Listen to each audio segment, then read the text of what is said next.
कोणत्या कोणत्या गुणानं विशिष्ट पाहिजे, भक्ती कशी पाहिजे, त्याचे सगळे गुणवर्णन, सगळे म्हणजे नाही पण त्याचे 4 आणि जे फार महत्वाचे ते महाराजांनी वापरलेत. त्यात सगळ्यात पहिलं भक्ती कशी पाहिजे, भक्तीमध्ये समर्पण पाहिजे. ज्या भक्तीमध्ये समर्पण नाही ती भक्ती नाही, तो व्यभिचार आहे. जगद्गुरु भक्तीचे आचार्य त्यांचंच वचन पहा. हो, देवा पायी नाही भाव, भक्ती वरी वरी वाव. देवा पायी नाही भाव, भक्ती वरी वरी वाव.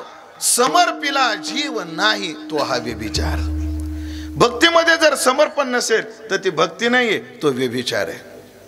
व्यभिचार शब्द आपण फार सामान्य बुद्धीने घेतो, पण गुरुवर्य विठ्ठल बाबा घुले, बाबाची परीक्षा म्हणजे लॉटरीचे तिकीट असायचं महाराज. एक शब्द लिहिता आला की 5 मार्क आपले, एका शब्दाकरता 5 मार्क. पण ती लॉटरी कशी होती, त्या शब्दाच्या कोशामध्ये किती अर्थ असू द्या त्याच्याशी घेणं देणं नाही, त्यांनी जो अर्थ सांगितला तोच लिहावा लागत होता. ते व्यभिचार शब्दाचा अर्थ सांगायचे भिन्न व्यवहार. आपल्याकडे पर पुरुषाशी किंवा पर स्त्रीशी केलेला स्त्री संग, आपलं शरीर संभोग, यालाच आपण व्यभिचार म्हणतो. एवढी थोकडी व्याख्या आहे, तसं नाही आहे. व्यभिचार शब्दाचा अर्थ करत असताना फार व्यापक आहे. सामान्य व्यभिचार शब्दाचा अर्थ असा आहे भिन्न व्यवहार. एक काम करायचं सोडून ज्या कामाकरता आपण आलो ते करायचं सोडून दुसरं करणं व्यभिचारच आहे. हो, तुम्ही तर कशा करता आले, बोला की इथे कीर्तन ऐकायसाठी आले, आणि कीर्तन ऐकायचं सोडून जर तुम्ही सतरंजाचे दोरे उपसू लागले, भिन्न व्यवहार झाला, तो बी काय आहे, व्यभिचार आहे. म्हणजे अन्यथा आहेत, वेगळे. म्हणून समर्पिला जीवन नाही, ज्याच्या जीवनात समर्पण नाही त्याची भक्ती नाही, ते सोंग आहे म्हटले तो खूप बार आहे. भक्तीमध्ये समर्पण पाहिजे, समर्पन. म्हणून ते सुफी संतांमध्ये म्हटलं जातं, घुंगट का पट खोल तुझे पिया मिलेगा. हो, तुला पतीचं सुख कधी भेटेल, तुला डोक्यावरचा म्हणजे शृंगारिक उदाहरण विस्तार करत नाही. तात्पर्य एवढं, सर्वांगाने समर्पण व्हावं लागतं भक्तीमध्ये. समर्पण कसं आहे पहा. समर्पण भगवान म्हणतात, अर्जुना तू हे कर, मला तू मन हे मीच करी. हो, मध्याजी माम नमस्कुरु. हो, काय मन मना भव मत भक्तो मध्याजी माम नमस्कुरु. तू मला मन देणारा हो, मला नमस्कार करणारा हो, तू म्हणे हे मीच करी. सर्व तू म्हणे हे मीच करी, माझ्या भजनी प्रेम धरी, आणि सर्वत्र नमस्कारी मज एका ते. तू मन मला दे. आणि जर अथचित्तम समाधातुम न शक्नोसी मयि स्थिरम अभ्यास योगेन ततो मामी छापतुम धनंजय. जर तुला अथवा हे चित्त मन बुद्धी सहित माझ्या ठाई अचंबित न शकसी देवो तरी गा ऐशे करी. मग तो अभ्यास सांगितला, आणि तेही तुला जमत नसेल तर माझ्या करता कर्म करणारा हो. 12व्या अध्यायात म्हटलंय. अजून गीतेमध्ये म्हटलेलं आहे, अर्जुना तू एक कर, तू मला समर्पण कर. काय काय कर, यत करोशी यदश्नासी यज्जुहोसी ददासी यत तपस्यसी कोणते यत तत्कुरुष्व मदर्पणम. म्हणून तिथं 2 प्रकारचं समर्पण आहे. सुरुवात करा वस्तूच्या समर्पणाने, त्याचा परिपाक होतो क्रियेच्या समर्पणाने, आणि त्याचा परिपाक होतो तत्वाच्या समर्पणाने. आणि एवढ्या अंगाने जीव समर्पित झाला की त्याच्यातून देवाचा भेदच राहत नाही. आधी वस्तूचं समर्पण आहे. पत्रम पुष्पम फलम तोयम यो मे भक्त्या प्रयश्चते. आपल्या जवळ जी जी वस्तू आहे ती वस्तू देवाला द्या म्हटली. आणि देणं म्हणजे काय, माझ्या खिशात 1 लाखाचं बंडल आहे, नाही बरं उगं म्हणलोय मी, रुपड्या नाही माझ्या खिशात. बघा तुम्ही, हा बघा काहीच नाही माझ्या खिशात, रुपड्या नाही. अजून कीर्तनच सुटलं नाही. समर्पणाचा अर्थ लय गोड केलाय सर्व लक्षण संग्रहामध्ये, खूप गोड. समर्पण करणं म्हणजे 1 लाख उचलणं देवाच्या पायावर ठेवणं हे समर्पण आहे, वादच नाही. पण समर्पणाचा अर्थ त्यांनी असा केला, याच्यावरची आपली सत्ता काढून त्याची सत्ता स्थापित करणं हे खरं समर्पण. हो, कल्पना करा, देह कोणाचा आहे, तसा तर काळाचा आहे, पण आम्ही आपला माझा माझा म्हणत बसलेलो आहोत. देह माझा आहे, पण हा माझा नसून देवाचा आहे, हा भाव निर्माण होणं याला समर्पण म्हणतात. देह समर्पिते देवा, देह समर्पिते देवा.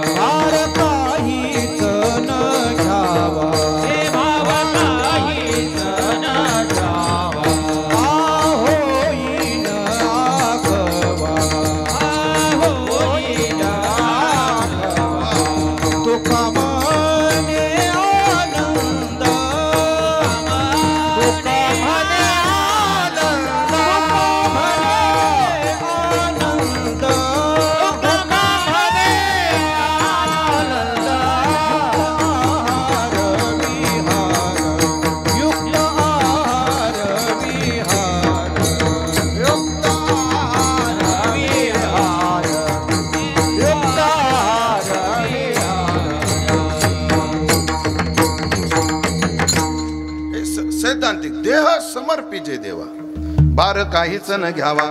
आणि एवढं केल्यावर होईल आगवा तुका म्हणे आनंद. मग आगवा आनंद होईल. देह समर्पित करणं म्हणजे देह माझा माझा ही बुद्धी आपली आहे, पण देह माझा नसून हा देह देवाचा आहे. देह देवाचे कारणे हा भाव निर्माण होणं हेच देहाचं समर्पण आहे. लय गोड विचार आहे. देह समर्पित करायचा म्हणजे काय करायचं? गेले देवळात, ह्या वारीला एक डोळा काढायचा आणि त्याच्या पायावर फेकून यायचं. दुसऱ्या वारीला हा डोळा काढायचा, तो टाकायचा, निघून यायचं. तिसऱ्या वारीला हा कान तोडायचा आणि टाकायचा, निघून यायचं. असं नाहीये. मग तिथं लय गोड म्हटलंय त्या एकादश स्कंदात. मग अशी मला भागवत धर्म सांगत असताना तिथं समर्पणाच्या संबंधाने एक श्लोक फार गोड आलाय. सगळ्यांना पाठ येतो श्लोक, थोड्या पाठभेदानं व्यवहारात म्हटला जातो. हो, कायेन वाचा मनसेंद्रियेर्वा बुद्ध्यात्मना वा अनृत स्वभावात करोमि यद्यत् सकलं परस्मे नारायणायेति समर्पयेत. आणि आपण म्हणतो समर्पयामी. हो, म्हणजे तिथं आज्ञार्थ आहे, समर्पयेत, त्याला समर्पण कर. कारण कवी योगेश्वराला सांगतात. आणि इथं पूजा करताना मी समर्पण करतोय म्हणून समर्पयामी असं क्रियापद बनतं ते. हो, समर्पयेत. कायेन वाचा, कायेन वाचेन, मनानं, कायेन वाचा काय मनसेंद्रियर्वा, मनानं, इंद्रियानं, अनृत स्वभावात म्हणजे अनेक जन्माच्या संस्कारानं. काय न काय कर्म होतं जे शरीरानं होणार ते. मनसा चिंतन, काय न वाचा मनसा, काय न वाचा वाचेनं त्याचं बोलणं. समर्पिली वाणी पांडुरंग घेते धनी. पुढे त्याच्याबद्दल बोलायचं आहे आपल्याला. काय न वाचा मनसेंद्रियर्वा, इंद्रियाकडून होणारा व्यापार. प्रकृती स्वभावात किंवा अनृत स्वभावात असे दोन अर्थ आहेत. प्रकृतीच्या स्वभावाने आणि अनृत स्वभाव म्हणजे अनेक जन्माच्या संस्कारानं. म्हणजे कसं ऐका, कायेन मनसा बुद्ध्या केवलही इंद्रियरपी योगिन कर्म कुर्वन्ति संगम त्यक्त्वात्मशुद्धये. योगी कायेनं वाचानं मनानं इंद्रियानं कर्म करतो आणि अर्पण बुद्धीने करतो. कशा करता? संगम त्यक्त्वात्मशुद्धये, आसक्तीचा त्याग करून अंतःकरणाच्या शुद्धी करता. तिथं कायेनं कर्म काय आहे, वचसा काय आहे, तिथं खूप गोड ज्ञानोबरायाने केलेले वर्णन. ते सगळं वर्णन आता मी करणार नाही, फक्त प्रकृती स्वभावात याचं वर्णन करतो. ऐका, प्रकृतीच्या स्वभावानं होणारी कर्म काय आहेत? मला सांगा, माणूस जेव्हा झोपतो तेव्हा त्याला काय काय आठवतं? झोपेत, स्वप्नात म्हणत नाही मी, सुषुप्तीत म्हणतो. काहीच आठवत नाही, सगळं विसरलेलं असतो तो. सगळं एक बोलू का, सगळं विसरल्याशिवाय झोपच येत नाही. सगळ्याचा काय पडावं लागतो? विसर. अहो, सुतळीचा तोडा जरी ध्यानात राहिला तरी झोप येत नाही. सगळं विसरावं लागतं. इथं कीर्तन चालू आहे, 2 पाकवाज आहेत, हे विसरावं लागतं. त्याच्याशिवाय झोप येत नाही. म्हणजे जीव सुषुप्तीमध्ये सगळं काय होतो? विसरतो. सगळं विसरल्याशिवाय त्याला काय येत नाही? झोपच येत नाही. मग मला तुम्हाला छोटासा एक प्रश्न विचारायचा आहे. जीव जर सगळंच विसरतो तर श्वासोश्वास घ्यायचं का विसरत नाही? हे अनृत स्वभावात जे कर्म आहे ना, हो, अनंत जन्माच्या संस्कारानं होणारं कर्म, अनृत स्वभाव किंवा प्रकृती स्वभावात दुसरा पाठभेद. हे काय? माणूस श्वासोश्वास घ्यायचं काय विसरत नाही? कारण श्वासोश्वास हे कर्म स्वाभाविक आहे. ह्या इंद्रियाकडून सहज होतं ते. म्हणजे शरीर संघाताकडून प्रकृती स्वभावानं ते होतं. हे सुद्धा करणं म्हणजे कायेनं, म्हणजे सगळी इंद्रिय त्याच्याकडे लावणं, हे कायिक समर्पण आहे. वाचा, बोलायाचे आता काम नाही. देवाशिवाय वाणीनं काहीच न बोलणं, हे वाचेचं समर्पण आहे. कायेनं वाचा, मनसेंद्रिय, मनामध्ये संकल्प विकल्पकात्मक मन, हा संकल्प विकल्प देवाविषयीच करणं, हे मनाचं समर्पण आहे. कायेन वाचा मनसेंद्रियर्वा, सर्व इंद्रियाकडून होणारे. आणि अनृत स्वभावात श्वास त्याला समर्पण म्हणजे काय? खरं तर एवढं परफेक्ट बसत नाही, पण एक संगती लय गोड आहे. काय? सासू की माला पे सिमरू मैं पीका, सासू की माला पे, सासू की माला पे, सासू की माला पे सिमरू मैं, सिमरू मैं, सिमरू मैं पीका. श्वासावर त्याचं नाव, अजपा जपणे उलट प्राणाचं. हे श्वासाचं समर्पण आहे.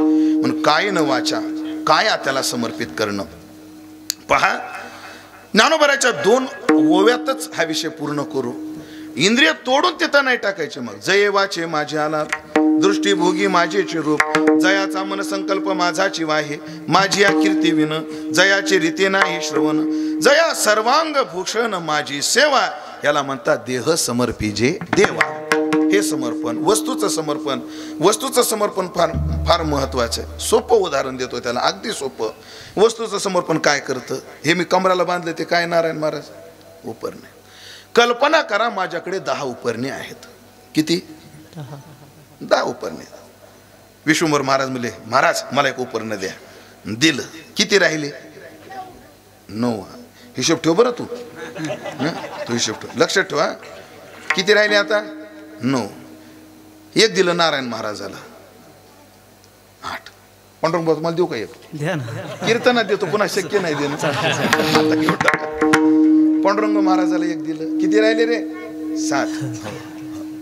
तेवढ्यामध्ये शिवाजी महाराज म्हणले माझं एक उपरण्यावर भागणार नाही, मला 2 पाहिजे. त्यांना 2 दिले. 6 राहिले. अगदी बरोबर. 2 दिले ना रे? हा, 5. हिशोबाला पक्क आहे पोरगं. हिशोबाला पक्क. 5 राहिले. पुन्हा अजून चौघाला 4 दिले.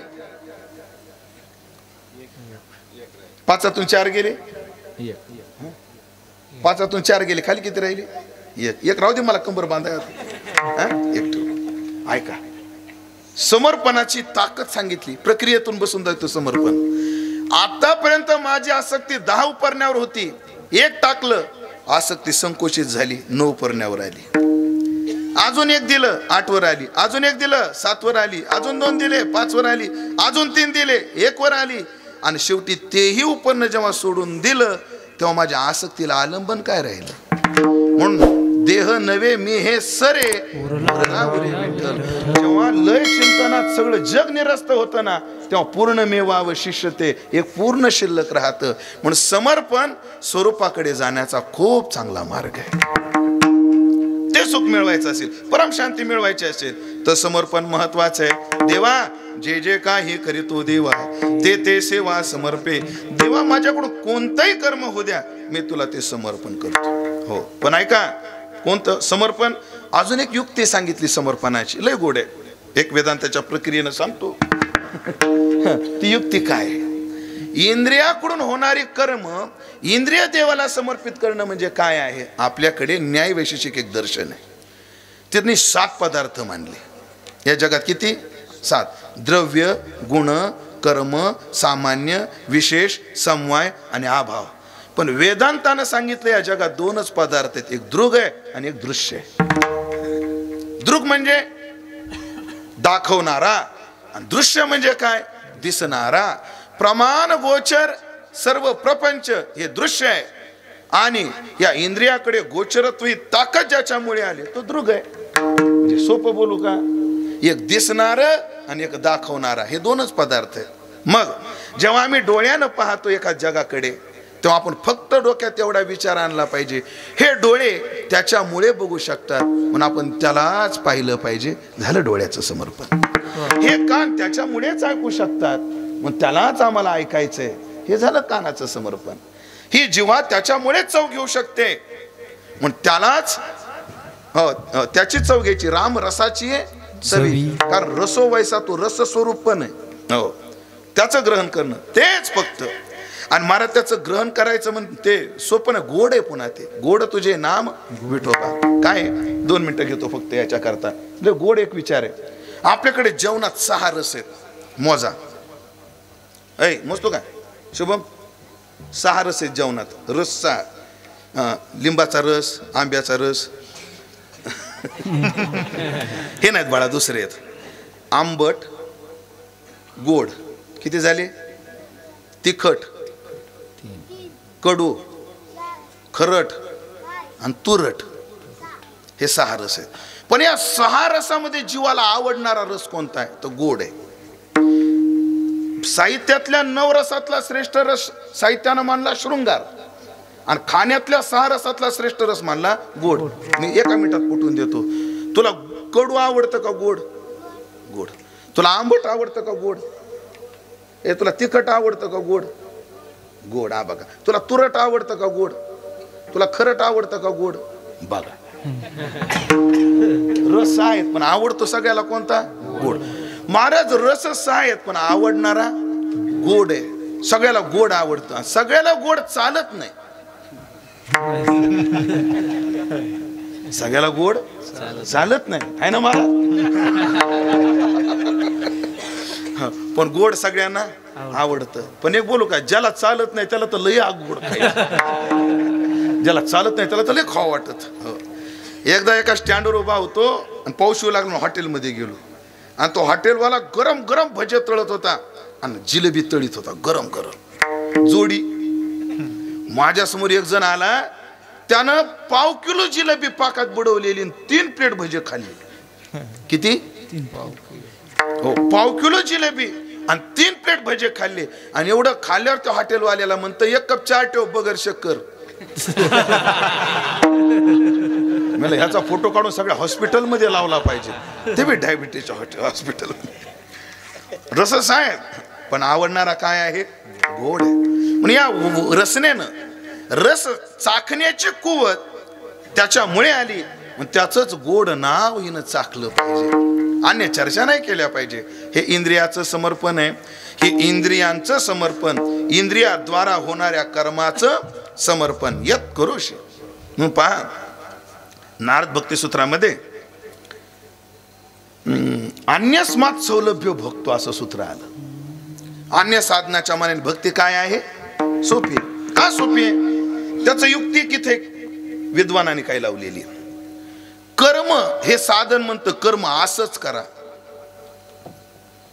कर्म काय म्हणतं? असंच करा. ती वेदी एवढीच असली पाहिजे. तुम्हाला अमक्या यज्ञाकरता ह्याच आकाराची पाहिजे. हो, तुम्हाला गंध लावण्याकरता सुद्धा कर्म म्हणतं. पितराला कोणत्या बोटानं लावायचा, देवाला कोणत्या बोटानं लावायचा. कर्मामध्ये असंच करा. योगामध्ये सुद्धा असंच आहे. आसन असंच लावावं लागेल. मूळबंध असाच लावावा लागेल. उड्याना बंध असाच लावावा लागेल. आग्रह हे असंच करा, हे असंच करा. ज्ञान सुद्धा आग्रह आहे. कर्म करावंच लागेल पण निष्काम करावं लागेल. उपासना निष्काम करावी लागेल. मग ते तुम्हाला मनस्थैर्य आणि चित्तशुद्धीच्या माध्यमातून त्या श्रवणाचा अधिकार प्राप्त करून देईल. असंच करावं लागेल. ज्ञान म्हणतं असंच करावं लागेल. कर्म म्हणतं असंच करावं लागेल. हेच करावं लागेल. योग म्हणतो हेच करावं लागेल, असंच करावं लागेल. पण भक्ती म्हणते काय नाही, कसंही करा, फक्त मला समर्पित करा. म्हणजे काय आहे? सुलभ आहे. सुलभ आहे. मावशो 2 मिनिटात तुम्हाला एक विचारतो. दुपारचे 12 वाजले. किती? 12. स्वयंपाक झाला. सगळ्यांची जेवणं झाली. सगळे जिकडे तिकडे गेले. बाईनं स्वयंपाकघर आवरलं. भांडे घासून मांडणीत पालते घातले. किचन वटा पुसला. गॅस पुसला. लायटर कोरड्या जागेवर ठेवलं. रेग्युलेटर बंद केलं. तुम्हाला एवढं बारीक महाराजाला कसं काय माहित? हे मला रोज करावं लागत माहिती मला.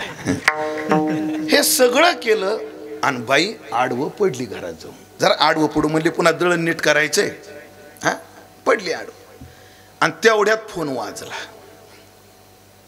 फोन वाजला पण तिला फोन उचलण्याकरता उठावं नाही लागलं. का? फोन हातातच होता तिच्या.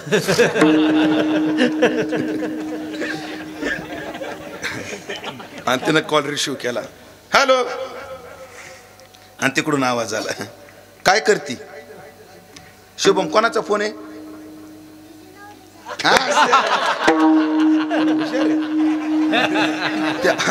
ऑनलाईन शिक्षण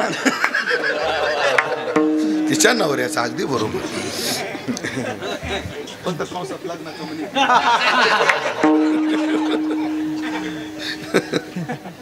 ऐका, माफ करा. ऐका, फोन वाजला. तिने उचलला. फोन कोणाचा आहे? तिच्या पतीचा. काय करते? काय नाही, आडवं पडले. काय नाही, ते महाराज आले होते. कोणते? आले होते आळंदीचे महाराज. मग जेवायचं म्हणतात. आता तुम्हाला स्वयंपाकातली सायकोलॉजी सांगतो. ब्रह्मचार्याकडून ऐकून घ्या, लय काम येईन तुम्हाला संसार. स्वयंपाकातलं मानसशास्त्र असं आहे, सायकोलॉजी अशी, बाई जेव्हा स्वयंपाकाला लागते तेव्हा तुम्ही तिला 10 माणसाचा स्वयंपाक जास्त सांगा, तिला कंटाळा येत नाही. पण सगळं उरकलं एकाचा स्वयंपाक लय जीवावर येतो. मावशा खरं आहे का कुठे? खरं आहे ना? काढा बरं 100 रुपये. मग खरं मला काढले पाहिजे आहे का? असं. आणि मग बाई म्हणले असं, बर ठीक आहे. आले महाराज. मग महाराज 2 प्रकारचे. एक म्हटला ताई जेवायचंय. हा बोला ना महाराज जेवायचं. ठीक आहे. काय ना पुरण घाला, भजे तळा, मस्त कढी करा, बटाट्याची कोरडी भाजी करा. आणि दुसरा म्हणला काय नाही ताई जे असेल ते द्या. तुम्हाला बरा अतिथी कोणता वाटतो? जो मग तुम्हाला पुरण पोळीच पाहिजे म्हणणारा चांगला, की जे असेल ते वाडा म्हणणारा चांगला? जे असेल ते वाडा म्हणणारा चांगला. तसं ज्ञान नावाचा पाहुणा आहे, तो म्हणतो हेच पाहिजे, आणि भक्तीवाला म्हणतो जे असेल ते द्या, म्हणून तोच मोठा आहे. विठाला विठाला.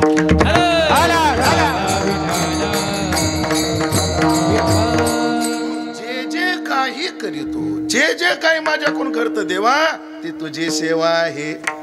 ते तुझी काय आहे? सेवा आहे. ह्याची ताकद फार मोठी बरं समर्पणाची. 1 मिनिटात सांगतो समर्पण कसं असतं. भक्तिशास्त्रामध्ये एक वाक्य आहे, भावाची व्याख्या केली. भाव म्हणजे काय? प्रेम नसतो प्रथमावस्था भावरित्यभि धीयते. प्रेमाच्या पहिल्या अवस्थेला भाव असे म्हणतात. प्रेमाची पहिली अवस्था भाव आहे. म्हणजे सोपं करू का? प्रेमाच्या पहिल्या पायरीला भाव असे म्हणतात. म्हणजे प्रेमाची जर पहिली पायरी भाव आहे, तर प्रेमाची शेवटची पायरी काय? मग भावाचं लक्षण काय केलं? प्रेमाची पहिली पायरी, याला भाव असे म्हणतात. म्हणजे मग प्रेमाची पहिली पायरी जर भाव आहे, तर प्रेमाची शेवटची पायरी काय आहे? तर प्रेम नसतो परावस्था भावरित्य विधी येते, म्हणजे ते भावच आहे. पहिली अवस्था सुद्धा भावच आणि शेवटची अवस्था सुद्धा भावच. म्हणजे हाही भाव आहे तोही भाव आहे. मग या 2 भावात फरक काय? फरक लय गोड केलाय भक्तिशास्त्र. ज्या भावनेचा परिणाम साधकावर होतो ही प्रेमाची पहिली पायरी आहे, आणि ज्या भावनेचा परिणाम साध्यावर होतो ही प्रेमाची शेवटची पायरी आहे. प्रमाण देतो याला. तुझे नाम गाऊ आता, तुझे रंगी नाचो थाता. देवा तुझं नाव ऐकलं की गाये नाचे उडे आपुल्याचे. देवा समोर आम्हाला गावं वाटणं, नाचावं वाटणं, म्हणजे गाता गाता नाचावं वाटणं ही प्रेमाची पहिली पायरी आहे. तर आपण गातानं नामदेव कीर्तन करी पुढे देव नाचे पांडुरंग, त्याने आपल्या पुढे नाचणं ही प्रेमाची शेवटची पायरी आहे. म्हणून प्रमाणाच्या जोड्या देतो तुम्हाला. तुकाराम महाराजांनी जाळून संसार बैसलो अंगणी, तर त्यांच्या करता वैकुंठ सोडून एक संत सदनी राहिला. यांनी सावली सरसीची असे परी आहे हे नेणे जे जैसे, स्त्रियेचे तैसे लोलुप्य नाही. अर्थ सांगायला विस्तार करायला वेळ नाही. हो का सांगू तेवढा अर्थ सांगतोच. हे काय हो? मी हात हललो की हात हलवतोय. सावली कोणाची? कोणाची? तुमची. एवढी माझीच असणार. सावली हे काय? सावली कोणाची? आतापर्यंत आपल्या डोक्यात सावली होती तरी का? आता मी स्मरण करून दिल्या डोक्यात सावली आली. आपण रस्त्यानं चालताना आपल्या पाय घाणीने भरू नये याची काळजी घेतो का सावली भरू नये ह्याची काळजी घेतो? सावली आपल्या सोबतच असते, पण त्याच्याबद्दल आपल्याला आसक्ती नसते. काय ज्ञानोबाने दृष्टांत दिला? सावली सरिसीची असे परी आहे हे नेणे जे जैसे. ते आपल्या सोबत आहे का नाही याचं भानही आपल्याला नसतं. ज्ञानोबा म्हणतात त्याप्रमाणे स्त्रियेचे तैसे लोलुप्य नाही. जशी सावली आपल्यासोबत आहे का नाही याचं भान नाही, तद्वत त्या साधूला आपल्यासोबत बायको आहे का नाही याचं भान सुद्धा नाही. आसक्तिरन भिष्वंग पुत्र दारा ग्रहा दिशू या पदावरची उभी आहे मंडळी. म्हणजे साधू संतांनी देवा करता बायका पोराचा विचार केला नाही, तसं त्याने सुद्धा मी लक्ष्मी डावलोनी केली परवती, मग त्याने आपल्या बायकोचा विचार केला नाही. तात्पर्य हे समर्पणाची पराकाष्ठा आहे. पंढरपुरामध्ये घडलेली घटना आहे अशोक महाराज, आणि घटना फार जुनी नाही म्हणतात, मी गुरु शेखर महाराजांच्या मुखातून ऐकली. पंढरपुरात एक बाई होती, ती काही करताना म्हणायची कृष्णार्पण. काय म्हणायची? कृष्णार्पण. तिचं समर्पण एवढ्या उंचीवर गेलं, ती उकंड्यावर कचरा टाकताना सुद्धा म्हणायची कृष्णार्पण कृष्णार्पण. तर तिनं उकिरड्यावर टाकलेला कचरा मंदिरात पांडुरंगाच्या अंगावर जाऊन पडत होता. एवढं तिचं समर्पण काष्टीला गेलं होतं, एवढं पराकोटीचं समर्पण. ते पुजारी म्हणायचे आम्ही एवढी चांगली देवाची आरास करतो, पूजा करतो, हे कचरा कसा काय येतो? आणि जेव्हा त्यांनी शोध घेतला तेव्हा त्या बाईकडे गेले. ए मावशे, काय ग कृष्णार्पण कृष्णार्पण म्हणत राहते, उद्यापासून म्हणायचं बंद कर. आम्ही देवाचा एवढा चांगला पोशाख करतो, कचरा तुझा येऊन पडतो. प्रयत्न करेल पण स्वभाव झालेला तिच्या तोंडातून निघायचंच. तिला अनेक वेळा सांगून जेव्हा ही ऐकत नाही, ते एके दिवशी पुजारी चिडला आणि येऊन तिच्या मुस्काडातच मारली. कोणाच्या? तिच्या. आणि त्याला मुस्काडीत मारल्याबरोबर हा म्हणला, ही बाई म्हटली कृष्णार्पण. तर ऐकलं का? मुस्काडात मारली हिची आणि गाल सुजला पांडुरंगाचा. ह्याला म्हणतात समर्पणाची पराकाष्ठा. गरम दूध पेते राधिका आणि फोड उमटतात देवाच्या पायावर. हे समर्पणाची पराकाष्ठा आहे. म्हणून असं समर्पण भक्तीत पाहिजे तर भक्ती, नाही तर समर्पिला जीव नाही तो हा व्यभिचार. भक्ती या उंचीवर पाहिजे, समर्पण युक्त पाहिजे. जशी भक्ती समर्पण युक्त पाहिजे तशी भक्ती ज्ञान संपन्नही पाहिजे. आणि हाही गुण माझ्या भक्तीमध्ये आहे, त्याचा विचार दुसऱ्या चरणात. भेद नाही सर्वात्मना, भेद नाही सर्वात्मना, भेद नाही सर्वात्मना,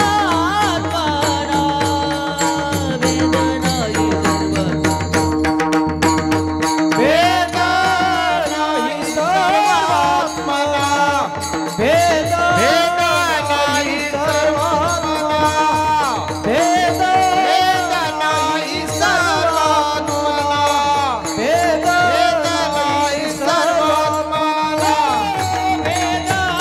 नाही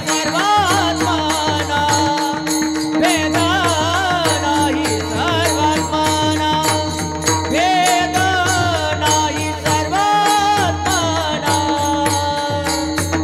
नाही सर्वात्मना, भेद नाही सर्वात्मना, भेद नाही सर्वात्मना, भेद नाही सर्वात्मना, भेद नाही सर्वात्मना. नारायणा तुझा माझा, नारायणा तुझा माझा, भेद नाही नाही सर्वात्मना, भेद नाही सर्वात्मना, भेद नाही सर्वात्मना, मना, भेद नाही सर्वात्मना.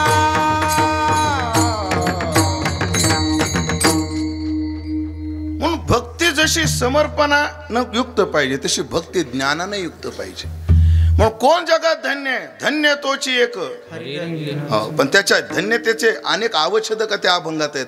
त्यातलं एक अवच्छेदक आहे ज्ञानाचा उद्बोध भक्ती प्रेमाचा कलोळ. किती प्रमाण सांगू तुम्हाला, शेकड्यानं सांगतो. भक्ती हे ज्ञानयुक्त पाहिजे, ज्ञानयुक्त पाहिजे. ऐका, समर्पणाशिवाय केलेली भक्ती जसा व्यभिचार आहे तसं ज्ञान शून्य केलेली भक्ती व्यभिचार आहे. प्रमाण देतो, पदरचं नाही बोलत. नारद भक्ती सूत्रात एक शास्त्रार्थ आला, फार मोठा आहे, जो 5-6 सूत्राचा आहे, पण एका सूत्रापर्यंत जातो मी. गोपिका परमात्म्याला जाणून भक्ती करत होत्या का न जाणता करत होत्या? तर उत्तर आहे जाणून करत होत्या. आणि भक्ती देवाला न जाणता, गोपी देवाची भक्ती देवाला न जाणता जर करत असतील तर काय होईल? नारदाने तिथं म्हटलंय तत्रापि न महात्म्य ज्ञान विस्मृती अपवादा. गोपिकांना महात्म्य ज्ञान नव्हतं, महात्म्य ज्ञानाची विस्मृती होती. हा अपवाद गोपिकांना लावता येत नाही म्हणे. का लावता येत नाही? कारण त्यांची भक्ती जर ज्ञान शून्य असती तर नारदजी म्हणतात तद्विहीनम जारानाम्यव. हो, भक्ती ज्ञान शून्य जर असेल तर ते जार कर्म आहे. म्हणजे ज्ञान शून्य भक्ती व्यभिचार आहे. म्हणून भक्ती ज्ञान पाहिजे, विचार पाहिजे.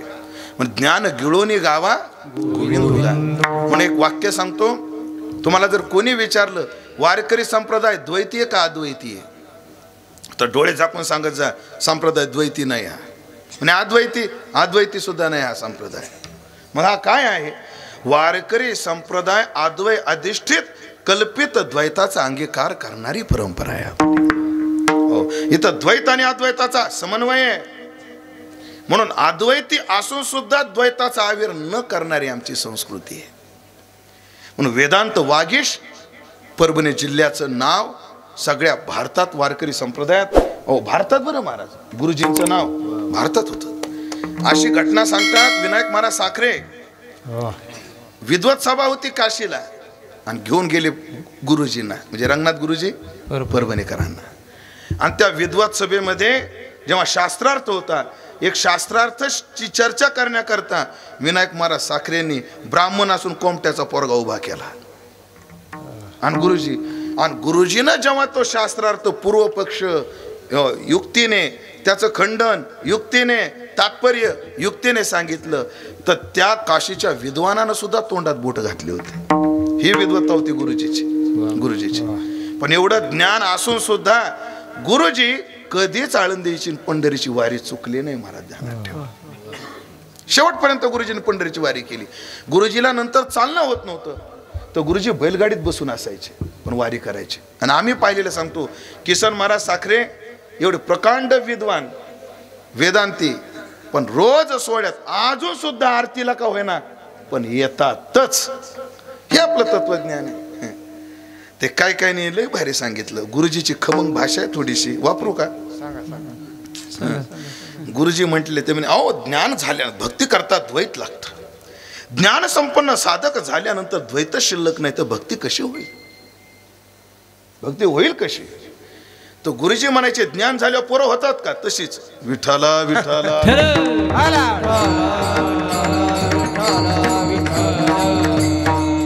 गुरुजी म्हणायचे, अरे ज्ञान झाल्यावर, मुक्त झाल्यावर पोरं होतात आणि भक्ती व्हायला काय अडचण आहे रे? काय अडचण आहे? भागवत अमृतानुभवातली ओवी आहे, देव देवेळ परिवारू कोरोनी कीजे डोंगरू तैसा भक्तीचा व्यवहारू कान व्हावा. अरे एकाच डोंगरातल्या दगडाची पायरी केली जाते आणि एकाची मूर्ती केली जाते, एकावर पाय ठेवलं जातं आणि एकाची पूजा केली जाते. डोंगर एकाच असतो ना. हो, मग एका डोंगराच्या निर्माण झालेल्या मूर्त्या, एक देव आहे आणि एक पायरी आहे. हा जर जसं होत असेल तशी अवघी एकाची चवीन सगळे एकच आहे. फक्त भक्ती सुखा लागी आपणही वाटून अंगी, की भक्ती सुखा लागी आपणची दोही भागी, वाटून अंगी सेवकही बाने. तो महात्मा कल्पित द्वैताचा अंगीकार करून भक्ती करत असतो. मग ज्ञानानंतरही भक्ती होते. काय म्हणे महाराज, अद्वैताच्या उंचीवर जायचं आणि कल्पित भक्तीमध्ये रमायचं. तुम्हालाच पडतं? अद्वैताची उंची गाठायची, कल्पित द्वैत ते तरी कशाला? तसं नाही बाबा. सुख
मंत्र नको, अनुष्ठान नको.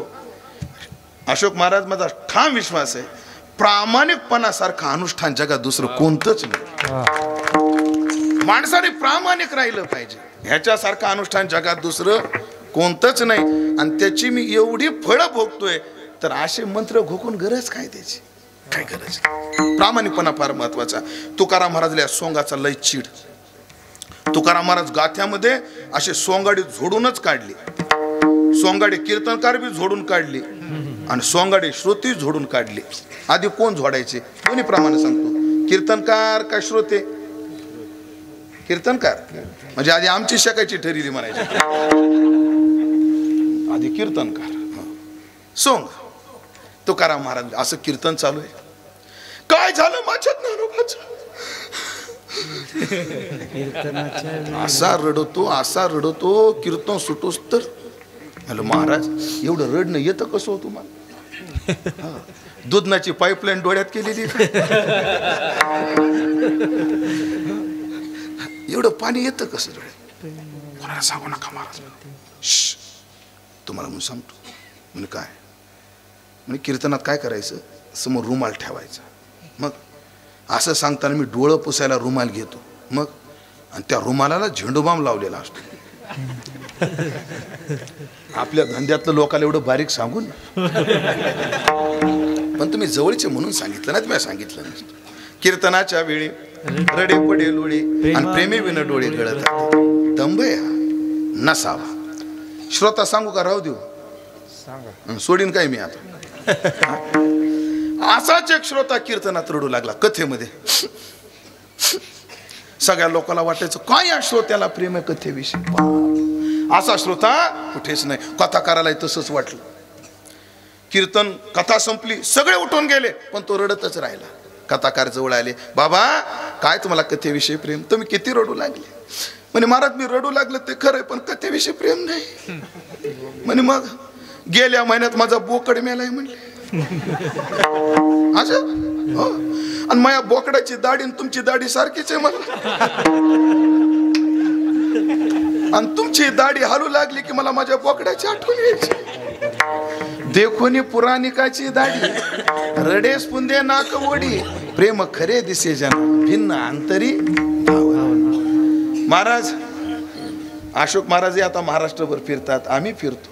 काय काय श्रोत्याचा अंदाजच येत नाही. विश्वंभर महाराज येतच नाही. एका गावात ते कथाकार कथा करत होते, अनेक श्रोता पुढेच बसायचे. भगवान परीक्षिती, राजा परीक्षिती वनामध्ये गेलेले, त्यांना तहान लागलेली आहे. त्यांनी ऋषीला पाणी मागितलेलं. ऋषी समाधीस्थ असल्यामुळे पाणी दिलेलं नाही. त्याचा राग राजाला आला आणि राजाने त्यांच्या गळ्यात मेलेला साप टाकला. ते म्हणायचा खरंय महाराज.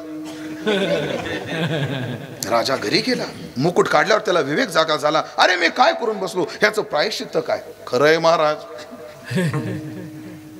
आणि मग तेवढ्यात ऋषीचे मुलं आले आणि त्यांनी सांगितलं आमच्या गुरुपुत्रानं तो 7 दिवसात मरशील असा शाप दिलेला आहे. राजाला वाटलं अरे मला प्रायश्चित्त मिळालं. राजानं सर्वस्वाचा त्याग केला आणि राजा गंगेकाठी गेला. खरंय महाराज.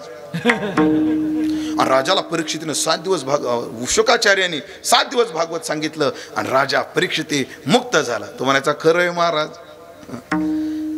कथाकार म्हणजे 7 दिवस खरंय महाराज, खरंय महाराजच म्हणतो. खरंच खरंय का हे पाहण्याकरता तो एक दिवशी असा सोसाट्याचा वारा सुटला. तुम्हाला खरंय महाराज. आणि त्या वाऱ्यामध्ये हिमालय पर्वतच दुभंगला. तुम्हाला खरंय महाराज. सगळ्या गावातल्या माशा उडाल्या आणि त्यांनी गुळाच्या ढेपी उचलल्या आणि हिमालय पर्वत जोडून ठेवला. म्हणून आज शाबित आहे. तुम्हाला खरंय महाराज. अरे बावळटा, ह्याच्यातलं काहीच खरं नाही, तू कशालाही खरं म्हणतो. खरंय महाराज. अरे मी तुला फार हुशार श्रोता समजत होतो, तो तर बावळट निघाला. तुम्हाला खरंय महाराज. आणि तुझ्यासारख्या बावळटाला 7 दिवस मी रक्ताचं पाणी करून सांगितलं, मूर्खपणाच केला. तुम्हाला खरंय महाराज. काय खरं नसते. हे असे दांभिक श्रोते, दांभिक वक्ते.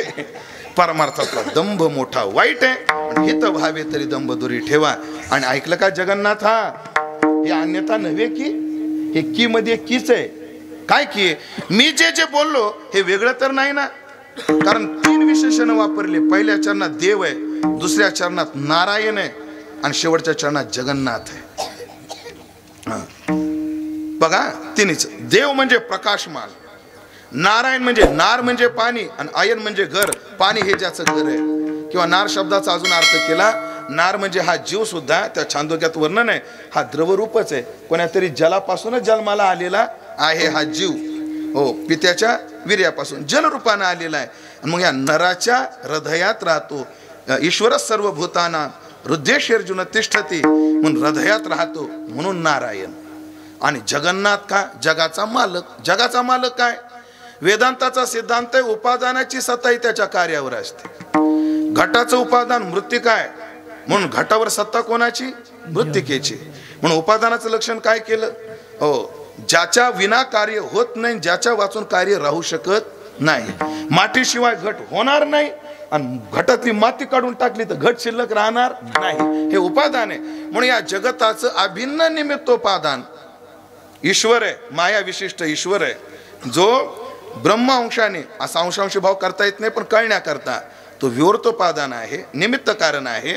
आणि माया अंगाने हे परिणामी आहे, म्हणून अभिन्न निमित्तोपादान आहे. जेणे हे विश्व निर्मिले, उपादानाची सत्ता ही त्याच्या कार्यावर असते.